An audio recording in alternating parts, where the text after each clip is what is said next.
আসসালামু আলাইকুম ভিউয়ার্স, আশা করি সবাই ভালো আছেন। আমিও ভালো আছি। আজকে আপনাদের সামনে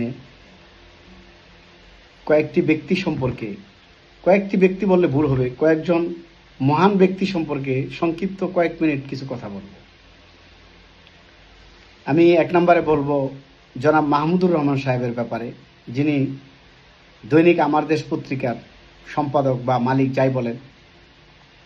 দুই নম্বরে বলবো জনাব কনক সারোয়ার, যথারীতি। তিন নম্বর আমাদের পিনাকি ভট্টাচার্য। চতুর্থ নম্বরে জনাব ইলিয়াস হোসেন, আমাদের সেই বাঘা সাংবাদিক। আমি এই চারজনের নাম বিশেষভাবে বলছি, আসলে অসংখ্য লোক আছে যাদের নাম বলার মতো।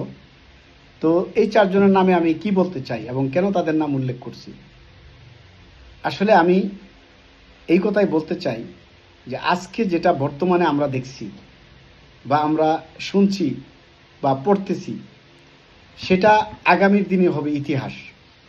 আর যা শত বছর আগে, হাজার বছর আগে ঘটে গেছে, যেটা আমরা এখন পুস্তকে পড়তেছি বা সংবাদে পড়তেছি, সেগুলো হচ্ছে ইতিহাস। তো ভবিষ্যৎ যে ইতিহাস রচিত হবে বাংলাদেশের, সেই ইতিহাসে এই চারজনের নাম লিপিবদ্ধ থাকবে স্বর্ণের অক্ষরে। মুক্তিযোদ্ধাদের নাম যেমন লেখা আছে, ভাষা শহীদদের নাম যেমন লেখা আছে ইতিহাসে এবং থাকবে, তেমনি জুলাই বিপ্লব, আমাদের যে দ্বিতীয় স্বাধীনতা, সেই স্বাধীনতার অগ্র সৈনিক যারা ছিলেন, যারা ফিল্ডে ছিলেন, তাদের নাম ইতিহাসে লেখা থাকবে। যারা বুকের তাজা রক্ত দিয়েছেন, আবু সাইদ সহ, তাদের নাম ইতিহাসে লেখা থাকবে।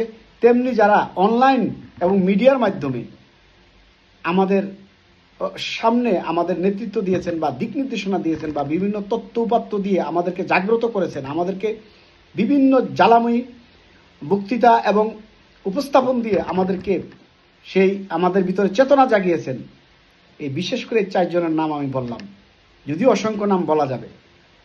তো আমি যে বিষয়টা বলতে চাই, এই চারজনকে কি করা উচিত, আমি চাই যে এই চারজনকে বাংলাদেশের সরকারের তরফ থেকে রাষ্ট্রীয়ভাবে তাদেরকে সম্মাননা দেওয়া উচিত, তাদেরকে পদক দেওয়া উচিত এবং তাদের নামে যত মিথ্যা মামলা অভিযোগ বিগত ফ্যাসিস্ট সরকার দায়ের করে গেছে, সকল মামলা অভিযোগ সব কিছু মুছে ডিলিট করে তাদেরকে সসম্মানে ফুলের তোড়া দিয়ে আমাদের ঢাকা বিমানবন্দর থেকে তাদেরকে রিসিভ করা হোক। আর ইতিমধ্যে যিনি দেশে এসেছেন মাহমুদুর রহমান সাহেব, ওনাকে তো আমরা পাচ্ছি, কিন্তু আরও যে তিনজন বাকি আছে, কনক সরোয়ার সাহেব, আমাদের পিনাকি দাদা, আমাদের ইলিয়াস হোসাইন, তাদেরকে সম্মান দিয়ে বাংলাদেশে অন্তত দেশের মাটিতে পা রাখার সুযোগ করে দেওয়া হোক।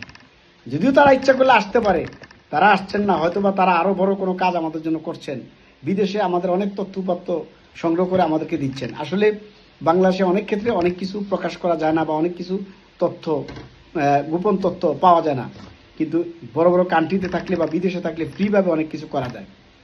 তবে তারাও আমাদের সেই সৈনিকের কাতারে আছে যারা রক্ত দিয়েছেন। তারা সরাসরি রক্ত না দিলেও রক্ত যারা দিয়েছেন তাদেরকে ঐক্যবদ্ধ করেছেন, উদ্বুদ্ধ করেছেন, চেতনা জাগিয়েছেন তাদের মাঝে এই লোকগুলো, বিশেষ করে চারজনের কথা আমি বললাম। তো তাদেরকে কি করা উচিত, তাদেরকে রাষ্ট্রীয়ভাবে পদক দেওয়া উচিত এবং তাদের নামও ভবিষ্যৎ ইতিহাসে স্বর্ণাক্ষরে লেখা থাকবে। আর তাদেরও কিন্তু রক্ত দেওয়ার চেয়ে কম হয়নি। আপনারা জানেন যে কনক সারোয়ারের ফ্যামিলি, ইলিয়াস হোসেনের ফ্যামিলি, এদেরকে মানে অনেক অনেক সন্ত্রাস এবং অত্যাচারের মুখোমুখি হতে হয়েছে। কনক সারোয়ারের ফ্যামিলি, ইলিয়াস হোসেনের ফ্যামিলি অনেক কিছু বরদাস্ত করেছে এই ফ্যাসিস্ট আওয়ামী লীগ সরকারের জুলুম নির্যাতন। তারপর পিনাকি দা তো দেশ ছাড়তে বাধ্য হয়েছেন। বর্তমানে তিনি অসুস্থ অবস্থায় আমাদের দেশের সেবা করে যাচ্ছেন, আমাদের তরুণদেরকে দিক নির্দেশনা দিচ্ছেন এবং অনলাইনে আমাদেরকে নেতৃত্ব দিচ্ছেন। তারপর মাহমুদুর রহমান সাহেব তো তার রক্তাক্ত ছবি তো এখনো আপনারা গুগলে সার্চ দিলে পাবেন যে কত রক্ত ওনার থেকে ঝরিয়েছে আওয়ামী ফ্যাসিস্ট সরকার। এবং 16 বছরের ইতিহাস আপনারা ভালো করে জানেন যে কিভাবে আমার দেশকে বন্ধ করা হয়েছে। আমার দেশ ছিল আমাদের প্রাণের পত্রিকা এবং এখনো আমাদের প্রাণের পত্রিকা। তাহলে আমরা এই চারজনকে যদি বিশেষভাবে সম্মান দেই, তাহলে জাতি ঋণমুক্ত হবে। এবং তারা কিন্তু রক্ত না, সরাসরি ফিল্ডে এসে রক্ত না দিলেও তারাও কিন্তু জীবনে ঝুঁকি নিয়েছে। তাদের পরিণতি কিন্তু সাগর রুনির মতো হতে পারত যদি তারা বাংলাদেশে থাকতো, সেফ জোনে না থাকতো।